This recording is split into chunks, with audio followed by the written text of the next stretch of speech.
What's up, everybody? Welcome to another edition of the Got Next podcast. I'm your host, Mitchell Baldwin, with my co-host, Donovan Moore, on the other side.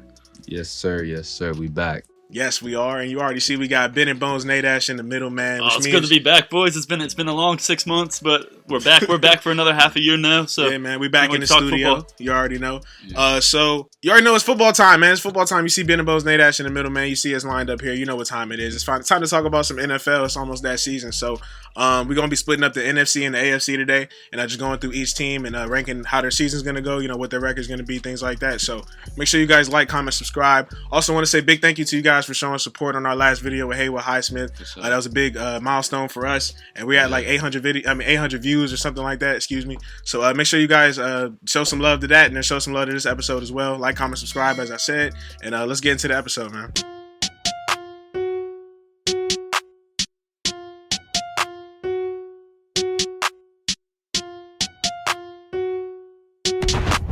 You ready, Playboy? Yo, turn it up, Sly. I can't hear nothing.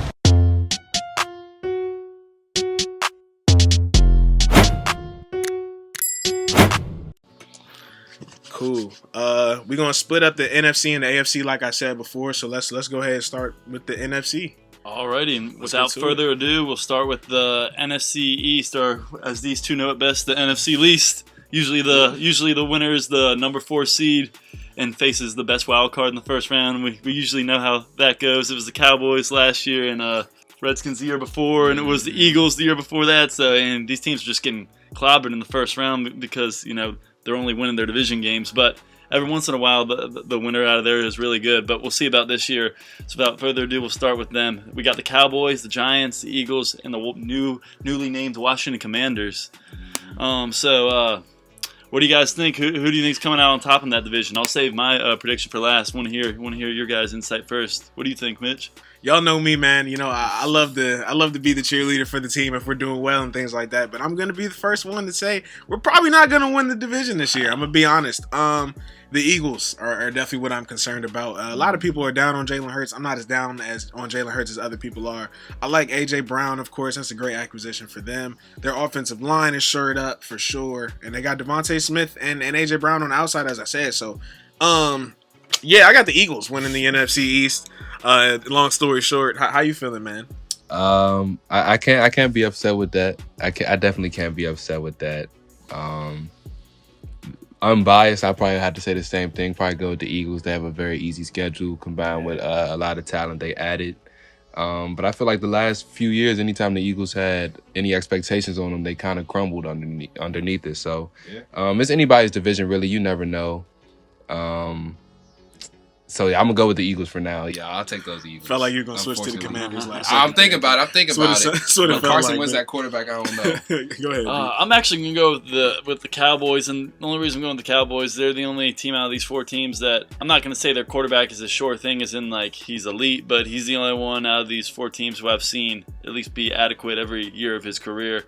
Carson Wentz is, he's pretty good, but there's been some big moments where he's either been totally unavailable or he might as well been unavailable because he didn't show up. So I know Dak's had his struggles too in the big games, but when we're talking regular season, he's been the most available and trustworthy. So and plus, he has his biggest games in the divisional games. He's always, people talk about how he has damn near 5,000 or just over 5,000 yards almost every year. It's because he's having his best games against the Giants, the Commanders, and the Eagles. We saw that last year and a couple years before that as well. So Cowboys are my safe pick for now. Wow, you're going Cowboys? Yes, sir. Okay. Yes, sir. Okay.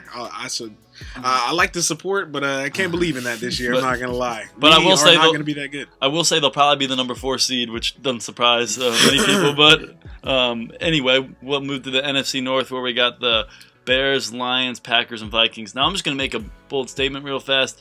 I think obviously everyone knows Devontae Adams left the Packers, and theoretically they should be not as strong.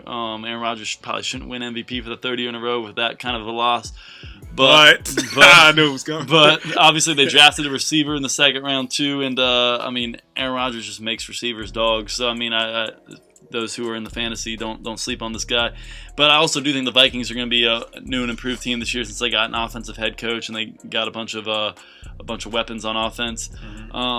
But I really don't think the Vikings are going to beat out the Packers for the division title. And the Lions and Bears, I think, could both be improved, especially the Lions. Not so sure about the Bears. But, yeah, there's no way in my mind that the Packers don't win this division. I mean, they have Aaron Rodgers, and the other three don't have anything close to that. So, I mean, I can't bet against the Packers winning this division. I think the Vikings could very well be a wild card.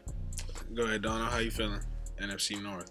Yeah, I'll definitely take the Packers as well. It's been Aaron Rodgers' division since he starting at quarterback for the Packers. So the Vikings, like you said, are definitely improved. I think they'll be a wild card team, but Kirk Cousins doesn't get it done when you really need him. I would know. I've seen it firsthand, so I'm gonna go with the Packers. In a division with the Vikings, the Tigers, and Bears. Oh my. Oh, brother, this guy stinks! You know what I mean? I feel like I'm gonna have to pick the Packers here. I hate to say it because Kirk Cousins, if he was a little bit better, maybe I'd pick the Vikings. Because of course, I got Justin Jefferson, who had a really good season last year. Dalvin Cook, who kind of folded in fantasy at the end. I hate you. So I don't know though. Like I feel like the Packers don't. I don't really know anything about their weapons. I mean, Lazard's pretty good. You know what I mean? They still got Aaron Jones. Still got strong defense. So who's the other running back they got too? AJ Dillon. Yeah, they got some. Yeah. AJ Dillon was pretty good last year for my fantasy team as well. So I'm gonna pick the Packers here. But I mean, I would not be shocked if the Vikings were to actually make a strong play here because they do have good off the ball players, but Kirk Cousins is just so Kirk Cousins. We can go ahead and move on. Right, and they acquired Zadarius Smith on defense too, which is a good acquisition. But like we all kind of said, don't really trust him to be up to par with the Packers, mainly due to the quarterback situation. Right. Speaking of a very lopsided quarterback situation division, let's talk about the NFC South, where we got the Falcons, Panthers, Saints, and Buccaneers. I'm just going to say, only one team in this division has a quarterback, and that's a sure thing, and that's the 45-year-old Tom Brady with the Bucs. So, of course, I think the Bucs are going to win this division. Obviously, Tom Brady's had his struggles against the Saints ever since he's become a member of the Bucs, but don't expect that to, be a problem when you're talking about over just 17-game span. I think the Saints will be a tough team, but I don't know if they're even a playoff team. And obviously, the Panthers and Falcons look like they're rebuilding, and it will be interesting to see which quarterback plays most of the games for the Panthers between Sam Darnold and Baker Mayfield. Absolutely. If you look at the NFC South, we got the Falcons, the Panthers, the Saints. How do you not pick the Panthers in this situation? All right. Our actual pick is going to be the Bucs. Obviously, there's nothing really much to talk about here. So, yeah, the Bucs. Yeah, like you said, it's not much to talk about. The Buccaneers, they got a 7-time Super Bowl winner at quarterback. Yeah, and that's just that right there. Like, there's really nothing else we can talk about in terms of that. So, we'll move on to to a more interesting division, the NFC West, which is comprised of the Cardinals, Rams, the defending Super Bowl champion Rams, the defending NFC championship losers, the Niners, and the Seattle Seahawks, the new-look Seattle Seahawks, who we still aren't sure who's going to be their quarterback on day one. Right now they have Geno Smith and Drew Lock on their roster, but there's also some uncertainty about the Niners. It looks like they're going with Trey Lance at quarterback, but they still have the deal Jimmy Garoppolo, because you don't want to have both of them on your team at the same time with that kind of stress. And it looks like the Rams, brought outside of Von Miller and maybe not OBJ, but the rest of their team back, and even acquired Allen Robinson. So they could be an improved team, possibly maybe the best team in football as long as they stay healthy. And the Cardinals, obviously. Kyler Murray just got his big contract, but they lost Christian Kirk. Looks like they replaced him with Marquise Brown. We'll see how that goes, but they also lost Chandler Jones on defense. So, yeah, I think the Rams are going to win this division, basically, is what I'm saying. They got the best roster, and they clearly, over the years, have been the most consistent team out of the 4 teams in this division over the last 5 years. So, give me the Rams. They'll definitely be a wild card out of this division, if not 2. I'm not sure if it's going to be the Niners or Cardinals. Seahawks, I think, will actually compete, even though they don't have Russell Wilson anymore. I think they're like a well-coached, well-run organization, but it's obviously not going to be enough to, do any damage to the NFL. I'll definitely go with the Rams, too. I'll take the Rams. I would say the 49ers, but we don't know what Trey Lance will be. We don't know how good he'll be. They have a good team in place, but we just don't know how good their quarterback is. The Rams are the proven team. They have the coach, the quarterback. They got everything you need. They signed Allen Robinson. Who knows? They might get Odell back. You got to go with the Rams. Man, if they get Odell back after signing Allen Robinson and still having the Triple Crown winner and Cooper Kupp, probably have one of the best. Cam Akers back healthy for Aaron 4 Donald, years. Cooper Kupp, probably the top 2 players of the last season of 2021. I think So, Cooper Kupp had probably a top 5 wide receiver season, I think, of all time last year. yeah, and some would argue number 1 with the. You can argue number 1, but I'm not going to say number 1. Right. With that being said, I'm going to say the Rams 2, of course, but I would not be shocked if the Cardinals actually, gave the Rams a run for their money for the number 1 spot. Obviously, Kyler Murray came out that he wasn't watching film and stuff like that. So if he does start to watch film, hopefully that can help the team for real. Who's there? DeAndre Hopkins, that's his name.